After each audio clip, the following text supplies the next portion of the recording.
Well, the Rodeo Round Up is live at AT&T Cowboy Stadium. What a great weekend it is going to be, and boy, am I glad to see you back competing. It has been a long time, Luke Branquinho.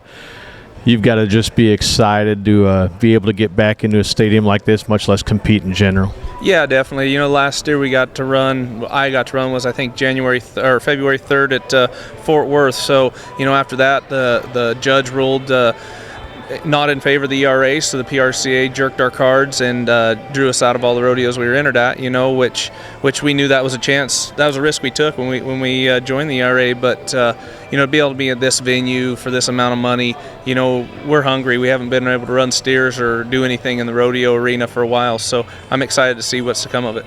Now, do the timed event ERA guys get together since you haven't been able to compete to stay fresh and stay focused on what you're doing? Or how do you keep your mindset right knowing that your first event for the ERA is about 2.5 weeks away, but you haven't been able to compete? Well, you know, I think fortunately we're all old enough and have enough experience that it's not going to affect us. Main thing is stay in the practice pen, keep your horse working, and keep yourself sharp. Now, let's talk about that a little bit because, you know, the horses work great. Everybody that were ERA members were actually in Denver at the Denver Stock Show and Rodeo.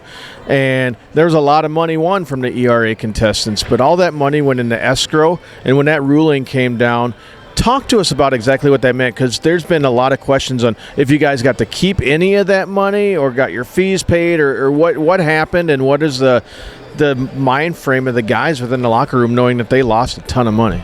Well, you know, that's like I said, something we knew there was a chance out there that might happen. That money went into escrow. We paid our entry fees. I haven't actually received my entry fees back like we were supposed to, but they did take our money away from us and have not paid us yet. So we're supposed to get our entry fees back, and I had actually paid my membership before the bylaws went into effect, so I'm supposed to get my membership dues back also. So, you know, everything that went into escrow that didn't get paid out to the ERA guys was supposed to get funneled down through the guys that would place, you know, in the next position. I just see a little trouble with that because some of those guys that could have made the short round, but there was ERA guys in there. I don't know how they're going to quite handle that, which, you know, obviously it's not any of my concern right now, but I'm sure they got a smart way of figuring that stuff out. So, yeah, that money all went to escrow, got paid out accordingly if you were to take the ERA guys out, supposedly. And we're supposed to get our entry fees and our membership dues back. Easy enough. Let's turn our attention to this weekend. AT&T Cowboy Stadium, Sunday afternoon, the richest one-day rodeo in Western sports history, and you're back at it again. Are we going to see $1 million or a $100,000 run? That's what we're hoping for, $100,000 run. You know, that's what we're here for, and to be in such a big stadium with so many people watching you, it's just a cool atmosphere no matter what. But to be able to run at that type of money, one-day event, you know, there's not very many places, only a handful of places, not even that, we can go to and have big checks to win. And, you know, fortunately, The American, Randy Bernard, RFD-TV, they've done a great job giving the Cowboys opportunity to have a chance at win big money. Absolutely. One last question, because I know you got to go. You got another performance to do, but there's a lawsuit that was just announced a couple days ago with one of the guys last year that was a competitor here.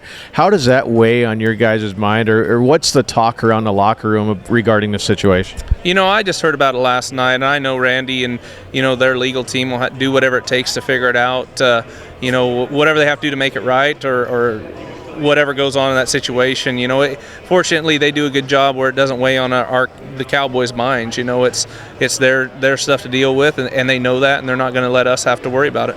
Absolutely. I know you're hard pressed for time, so I appreciate you stopping by the Rodeo Roundup with us this afternoon. You bet. Thank you. All right, ladies and gentlemen, Jason Hetland here at the RodeoRoundup.com. 2016 RFD-TV's The American and Iron Cowboy with 5-time world champion Luke Branquinho.